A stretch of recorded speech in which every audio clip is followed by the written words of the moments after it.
Hey there, and welcome back to episode 187 of Common Knowledge, the show where I take a look at 10 common Magic the Gathering cards, tell you if they are any good in the Pauper format or not. Let's get right to it today and start our 187th episode with Queen's Agent. 5 and a black for a 3/3 Vampire Scout with lifelink. As this creature enters, it explores. Exploring's pretty good. I don't mind exploring. You reveal the top card of your library.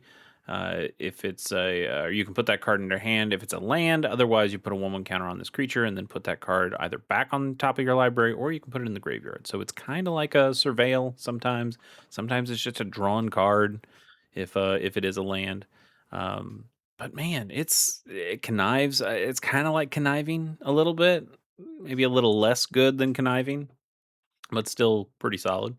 Um, this is I don't want to say this is good because it's not, but it is okay.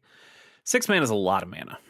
6 mana is a lot of mana for a 3/3. And if you explore and you draw the card from the land, it's gonna feel kind of bad. Yeah, you still have a 3/3 lifelinker. That's not nothing, but a 4/4 lifelinker, I can get closer to being okay with that for 6 mana, but I still don't like it, and I think I don't want to give this anything more than like a 2.1. But it is mostly vanilla, and we do see some cards with lifelink work in this format, but those cards are very cheap, and they're usually in those gates decks that are able to pump them up later. A card that is starting big, quote unquote big, but also coming down so late in the game. I don't think that's really going to be much use to you in the Pauper format. Captain of Umbar is 2 and a blue for a 2/3 human pirate. You can pay 1, tap it, draw a card, then discard a card. Yeah, we've got Merfolk Looter already. We've got plenty of looter style effects that we're more than okay with. I don't like paying the mana for this. I mean, I don't like paying 3 mana for this card to begin with, but I definitely don't like having to pay for this ability turn over turn over turn. I would rather, if you forced me, I would rather pay the mana up front and then never have to pay it again after that. But also, we just have better looter cards let's just take a look at Merfolk Looter. Merfolk Looter is a 1/1 for 2 mana that does this for free. Well, you gotta write it correctly. Yeah, exactly that. So I think I would just take Merfolk Looter every day of the week. Yeah, it's a 1/1, so it dies to a lot more than a 2/3 does, but I also don't want to wait until turn 3 to put this out and then not use it until turn 4 and have to hold up one of my mana to be able to use that. And it just seems very slow and not what I'm looking for out of a Pauper game. I think we can give this a. I mean, it probably doesn't deserve anything lower than a 2, but it does just kind of insult my senses. So I'm going to give it a 1.9. I don't like this card at all. Soul's Attendant. Now here's a card I do like. Soul's Attendant is a single white mana for a 1/1 human cleric. Whenever another creature enters, you may gain 1 life. That's you. You can play a creature. Your opponent can play a creature. On the commander board, that's all of your opponents and you playing creatures. So this can gain you a lot of life. I mean, this is obviously a take on Soul Warden, which is this exact same card, but just differently named. So now you can play 2 in Commander, or you can play 8 in your Pauper deck. And I mean, here's the thing: this is a good card. That's why it costs so much. Like cheapest is $6.20. Soul Warden, however, is cheaper, but I think it's only because it has more printings. Yeah, I mean it's still not a cheap card. You're still paying like $3, but this is a card that's been printed a lot.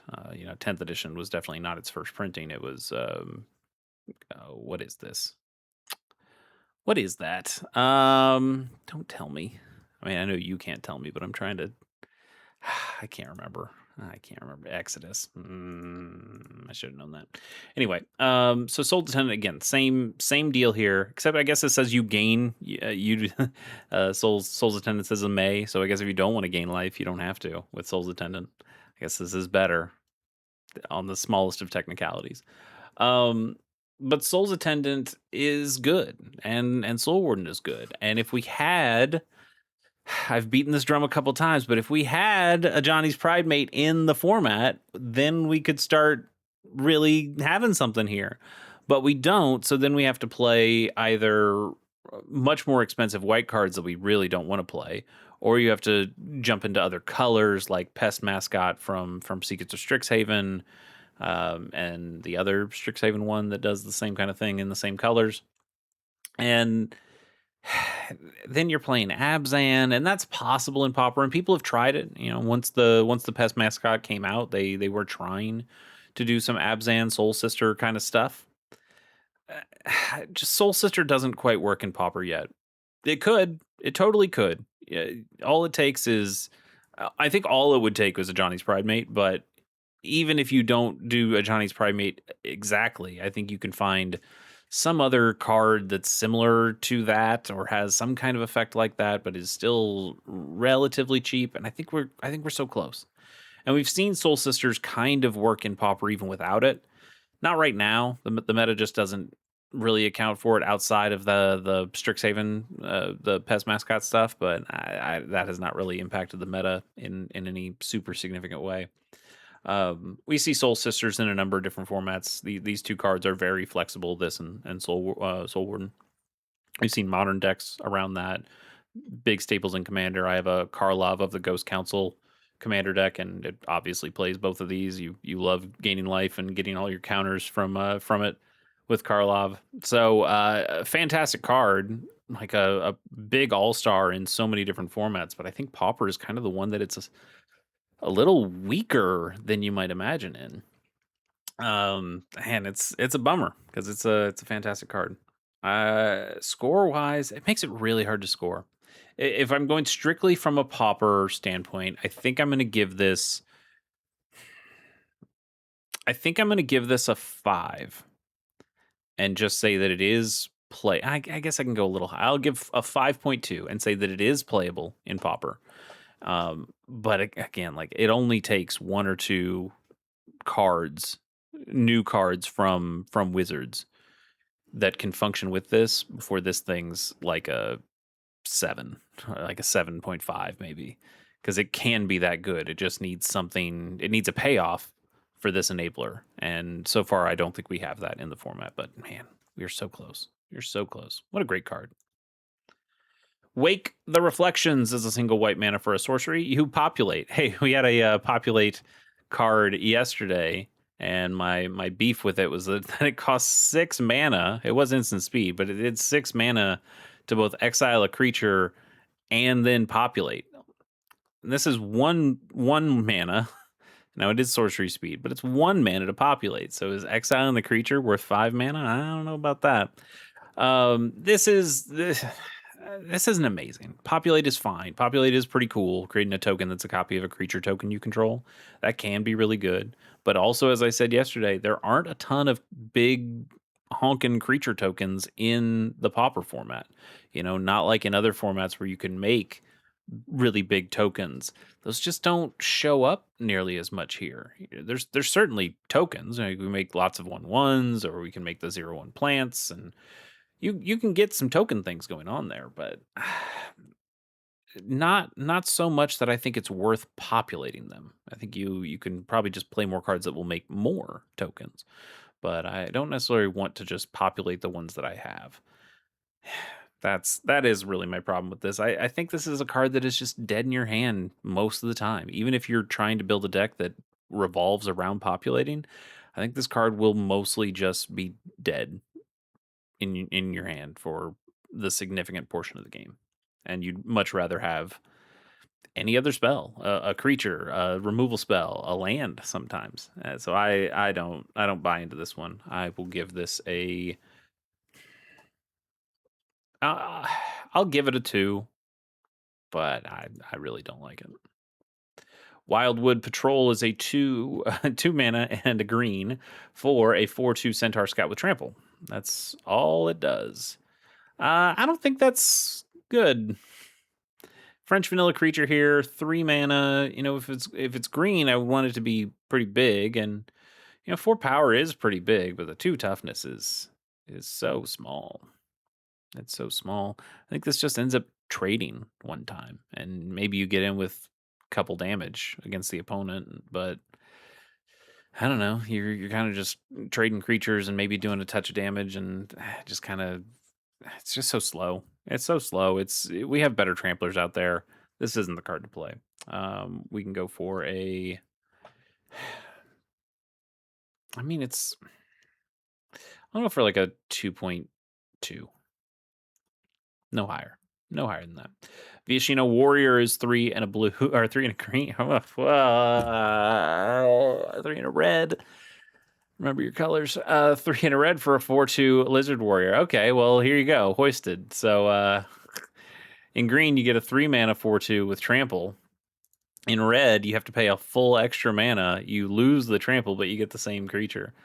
So this is just obviously worse. It is a classic. It's from Mirage. I know this card quite well, but this is tough. I mean, I guess the justification here is a hill giant is also 3 and a red for a 3/3. So this is the right stats in red, or at least like Mirage times. This is the right stats in red. So what if we just jumbled the stats a little bit. You take that 3/3, you put one of those points of toughness into a point of power, and you're in red. You can shock and lightning bolt your opponent's creatures and swing in with this guy and do some pretty good damage. I bet he was halfway decent back in the day in kitchen table Magic, but not in any real constructed format, and certainly not now, especially not in the Pauper format. We just have so many cards that are better than this. This has to get down to the ones. I think we'll go for like a 1.5. Quite bad. Quite bad. Next up, Galvanic Arc, 2 and a red for an enchantment aura that enchants a creature. When this aura enters, it deals 3 damage to any target, and enchanted creature has first strike. It's kind of nice throwing a bolt on an enchantment. That's a kind of neat interest trigger. You don't see that every day. Um, it almost justifies the cost. If this thing had flash, it still would probably cost too much. But if it had flash, I think I could start to make a strong argument. Being able to be played at a sorcery speed, a little tougher. Gives your opponent more time to react. This doesn't work as a combat trick now. At flash speed, flash speed, you could do some dirty things with this. But it's still not bad. Let's say your opponent has a Tolarian Terror out. Yeah, you're still having to spend the extra mana. Okay, forget Tolarian Terror. I know I say that one all the time. Let's do Gurmag Angler, I suppose. Your opponent has a 5/5 Gurmag Angler out. You play this, and you do 3 damage to the Gurmag Angler. And then you give your creature, which, for the sake of argument, has 2 power. You give that guy the enchantment, so it has first strike. So you swing in with your 2 power first striker. They can't block with the Gurmag Angler, or it'll die. That's kind of cool. I like how it does change the combat math. It just would change it for a much cooler reason if it had flash, but might also be too strong if it has flash. I don't know. I do like the card, but I think the sorcery speed on this aura does quite hurt it. And for that, I I'll go for a 2.4. Do I want to go 2.5? No, I'm going to stick with a 2.4. Neat card though. Frogify. Speaking of neat cards, 1 and a blue for an enchantment aura that enchants a creature. Enchanted creature loses all abilities and is a blue frog creature with base power and toughness 1/1. I mean, it's fun to play. Is it a great card? Not particularly. I think you can make the argument that the Unable to Scream from Duskmourn is better. It does all the same stuff, except it costs a mana less, and it makes it a 0/2 instead of a 1/1. Um, so less of an opportunity for the creature that you put it on to continue to do something. This it does lose its abilities, but you can still like pump the creature with counters, and the creature that they have is potentially still scary. So it doesn't completely turn off their creature at all, but or like I don't know. It's Frogify's fine. It's a fun card.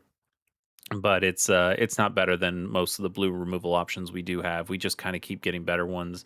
I play Blossom Bind over this, every day of the week. But from a score perspective, I think we can go to like a 2.9. It still does more or less remove a creature for 2 mana, and blue doesn't get to do that a ton. So, you know, credit where credit's due, even if we have slightly better options. Next up is Wild Unraveling. For double blue, you get an instant. As an additional cost to cast the spell, you blight 2 or you pay an additional 1, and you counter target spell. So it can be a counter spell if you just blight one of your own creatures. Blighting is putting -1/-1 counters on it, so blight 2 is putting 2 of those counters on a creature you control. So you have to make one of your own creatures smaller if you want to just be able to get the counter. In a way, it's a little similar to a card like Abjure, which is a single blue mana and makes you sacrifice a blue permanent to counter a spell. Obviously, not quite as good as Abjure because it costs twice as much, but a more flexible Abjure, I suppose. Because if you have a Tolarian Terror, I guess you could turn your 5/5 Tolarian Terror into a 3/3 Tolarian Terror, but you do get to counter your opponent's spell, and that could be meaningful. This card can also just be a cancel. It could just be a 1 blue, and you can treat it like a cancel, and that can be okay too. There's also ways of grabbing.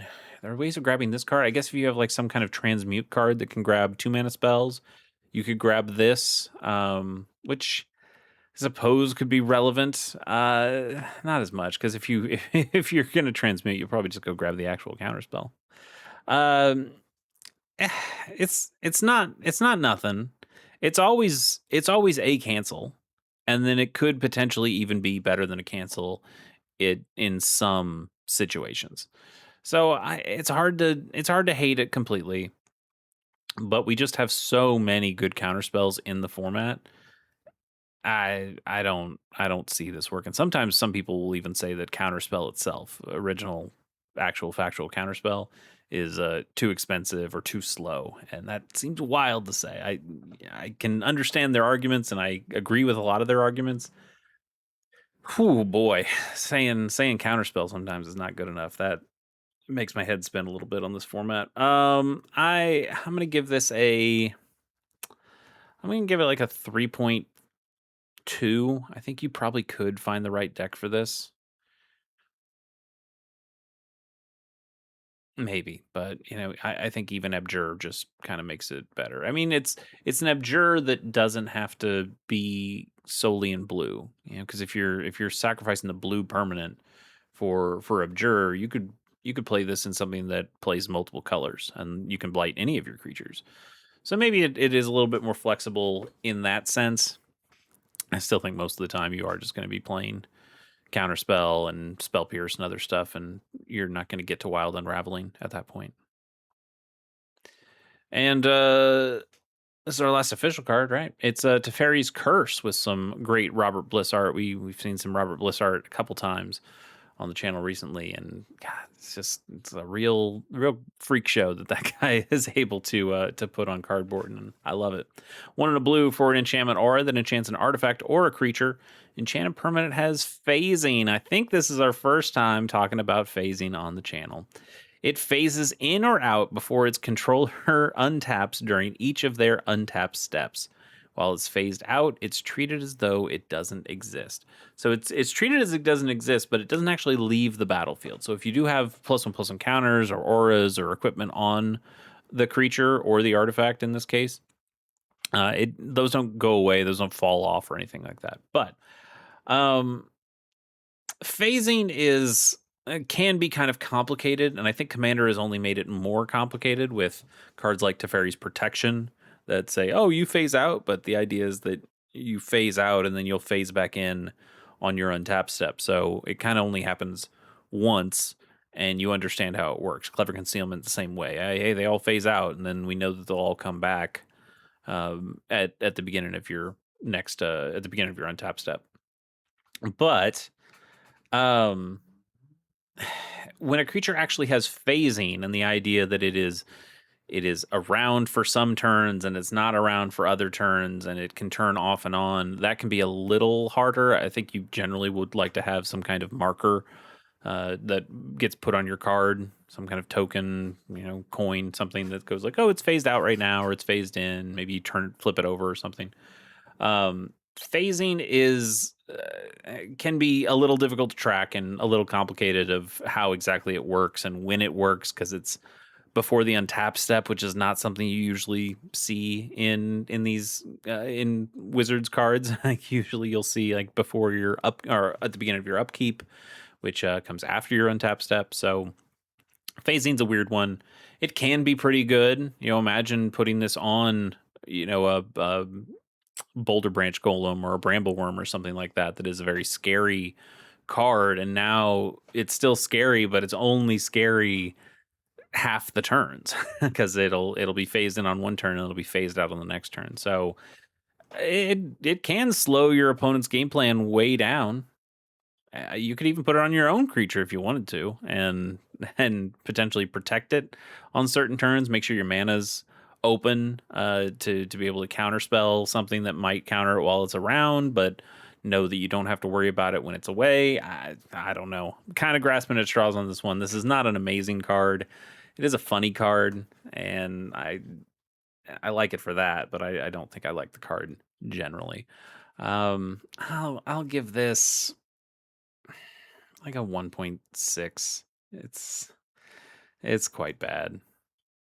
And our last card here, our bonus card of the day, is Aisling Leprechaun. Single green mana for a 1/1 fairy, even though it's a leprechaun. When this creature blocks or becomes blocked, that creature becomes green. But this effect lasts indefinitely.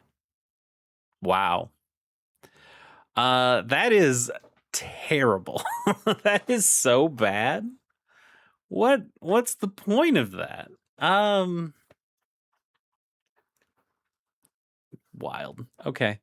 I mean, it's a 1. It's a 1 for sure. At least Scrib Sprites has it's a 1/1 fairy that flies. That's also in green. So if you want a 1/1 fairy in green, Scrib Sprites, there you go.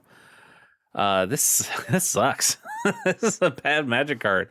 I can't even understand why. I mean, does Legends? I don't think Legends has a ton of color hosing in it, right? I mean, we can. This is our last card. I don't care. We can check in.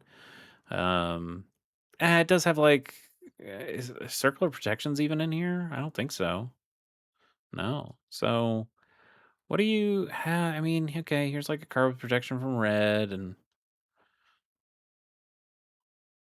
Planeswalk. So I guess there are some kind of any player with the planes. Okay, so there's some color stuff that's going on in Legends. I guess I just haven't really looked at the Legends cards that deeply, but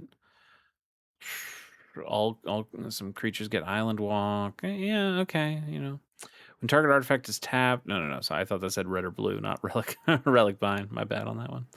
Yeah, I don't know. It's not. It's whatever. This card's bad. It's a 1. We'll end it on that terrible disappointment. I guess we'll see you on the next one. See ya.